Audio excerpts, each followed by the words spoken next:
Vittorio Scala.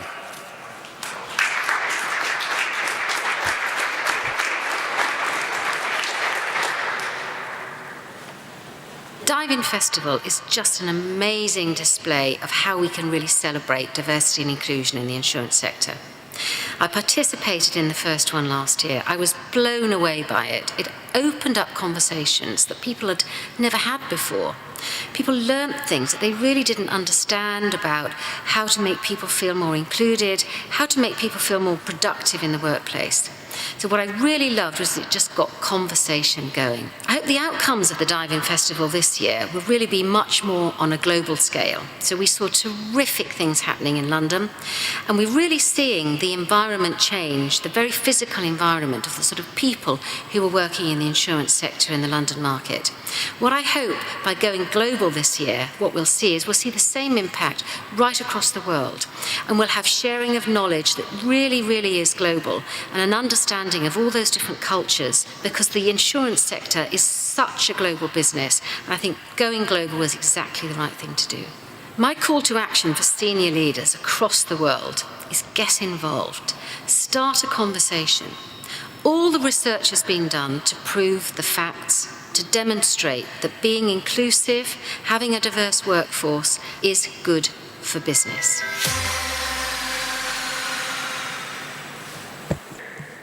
Good morning, everybody. We wanted to start with a video from Inga Biel, she's our CEO. Inga was talking about diversity and inclusion, and I wish she could be here in my place because she's much better at that than I can, but obviously she's really busy. But she sent an important message, and that's what I would like to speak to you about it, which is the importance of starting conversation about diversity and inclusion.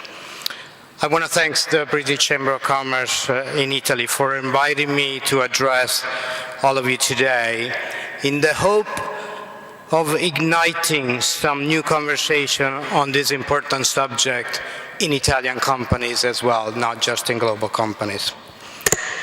When I tell people that I work at Lloyd's, very often I have to qualify, and I have to say Lloyd's of London, the insurance market, because we often get confused with Lloyd's Register, who is also a member of the Chamber of Commerce, or Lloyd's Bank, because everybody knows about Lloyd's Bank.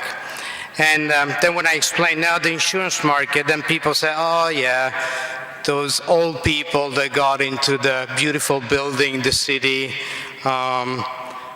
nobody really knows what they do there, but and there's a lot of laughs about, yes, some people still think about the bowler sets and all this, all men club doing something together. Well, my point here is that the old stereotypes are very hard to shake. Well, thanks to Inga and thanks to Lloyd, the current reality in Lloyd's and in the City of London is very far from perception when it comes to diversity and inclusion. Lloyd's in particular has been a quietly blazing trail over the last 3 years. The vision for a more diverse and inclusive Lloyd's market is inspired by the overarching strategy, which we call Vision 2025. It's the vision for the future of Lloyd's, which was introduced in 2012, and like I said, it should bring Lloyd's to the future. Well, at the center of this vision, there's a Lloyd's market which needs to be capable of attracting and retaining the very best global talent in order to compete in a globalized market for specialist risk. And at the core of this plan, like I said, there is the opening the door to diverse and inclusion. In order to support this strategy, a market-wide diversity and inclusion steering committee was created in 2013, a year after Vision 2025 was launched. The committee is currently made of 15 senior leaders, many at CEO level, and the sponsor and the champions is our CEO, Inga Biel. Think about Lloyd's, like Aaron said, we've been around for 350 years. And in 350 years, Inga is the first woman to lead Lloyd's. But there's something more to Inga. Inga was just elected a week ago by the Financial Times as the #2 in the top 100 LGBT executives in the world. In fact, she was #1 last year.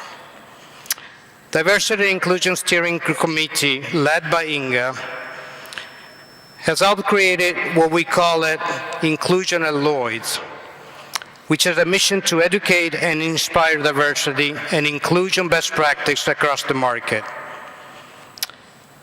It was with this spirit that the idea for a diversity festival was conceived in 2015. We called our festival, that Inga mentioned, Dive In, because we want to make sure that it felt like a dynamic and inviting call to action. Not just an event, but a real call for people to participate and get action to, so that everyone across the market can play a part and get involved. Initially, the first year, the festival was just a UK-only event in 2015. But then last year, our second year of the event, we spread the festival to 10 different countries in 3 different continents. The figures are amazing because in the festival, which lasts 1 week, we had more than 5,000 people attended one of the events over 3 days of intense activities. There were 66 events, like I said, spread in 10 countries, 170 speakers, and almost 44,000 visitors to our Dive In website, and almost 1,500 downloads of the Dive In app. But underpinning all this work is one constant theme: diversity and inclusion is good for business. We heard all the speakers before me talking about how much scientific proof there is that diversity and inclusion is not only a good social aspect, but it's good for business. At Lloyd's, we understand that. And we must be able to walk in the shoes of our customer if we want to anticipate their needs, which means embracing diversity in all its form, beyond gender, beyond age, and beyond sexual preferences. To be able to reflect different cultures and religions, different physical abilities, issues, and mental health, and even caring responsibility. The key to unlocking the benefits of diversity is inclusive leadership. And that's what we're so lucky that we have our champion, which is also our CEO. We need to foster a working culture where everyone feels valued and listened to. We believe that the key to greater productivity and innovation is to encourage everyone on the team to be themselves and bring their best. The good news for proponents of diversity and inclusion is that there is a growing amount of research that it is in the public domain that speaks to the business case. In fact, all the big consulting firms, and I'm talking about McKinsey, KPMG, EY, not only have published research, but they have applied their learning to their own firms and their customer in better diversity and inclusion practice. So, if you're looking for evidence that companies in the top quartile for gender or ethnic diversity are more likely to have financial returns above their industry medians, there's plenty of evidence. In fact, there's even evidence that LGBT people who are working are 30% more productive than you can find anywhere else. We have also developed, because we are trying to make our diversity inclusion strategy most concrete and simple as possible, we have developed a simple 5-step guide to getting started, to help other business, like I said, start talking about diversity and inclusion.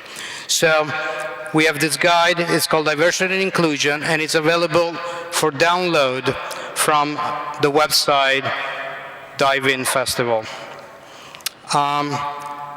The principles are universal, from finding an executive level sponsor to create buy-in from the top of the organization, from fostering grassroots support from among your own people to finding groups where everyone can speak and they can feel part of it. But they can also act as an in-house consultant for business when we try to create more inclusive culture. I will now show you another video which shows a little bit about the Dive-In Festival and gives a taste of the contents of the events. The film and all the activities of the festivals are available on the app that anybody can download from the website, and I really invite you to do that because it can help any type or any size of organization. It's applicable to any business, not only to insurance, and I hope that you really enjoy it. So thanks for listening, and I hope, like I said, you check out the Dive-In Festival website, also because we're hoping that this year we'll also hold a Dive-In Festival in Italy, while the Dive-In Festival main events will be in London. Thanks again, and enjoy the video.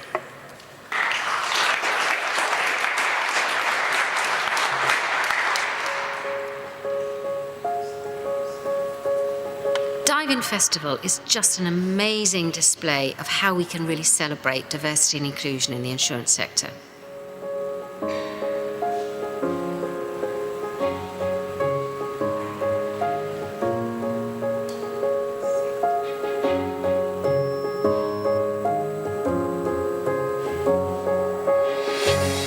If you get that diversity of talent, case proven, your business will outperform your competitors or the industry. Case proven. There is no coincidence in our eyes that at the time we doubled our female directors, we have doubled our profits. I think we should try very hard not to fit in. I think actually the more different, diverse, unique we are, the more interesting the world is. The better businesses are because they think alternatively.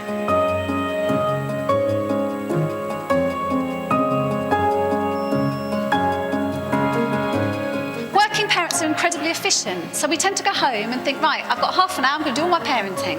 Yep.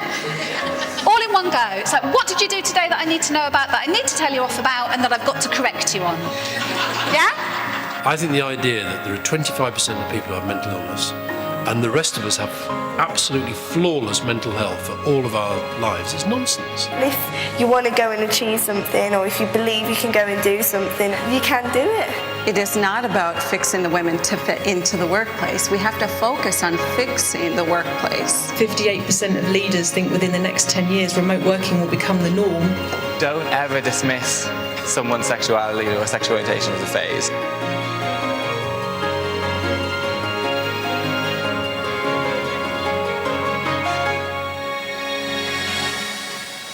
Performance is the least likely to enable you to get your next job or your promotion. I felt then, the next morning, that it was really, really important that I educated myself. Anything I can do to help other people within the workplace and other family members and individuals that might be suffering silently. Women, I think, can often reach a point of seniority within an organisation and then feel they're unclear how to advance. If you're looking at the millennials or Gen Y that are coming into the workplace, they will expect to have some of this flexibility. Not everyone is open to being globally mobile. There are personal circumstances that prevent people from doing so at times. The best thing you could do is actually then make a plan to trial it. I would encourage you to think about, who do you make look good every day?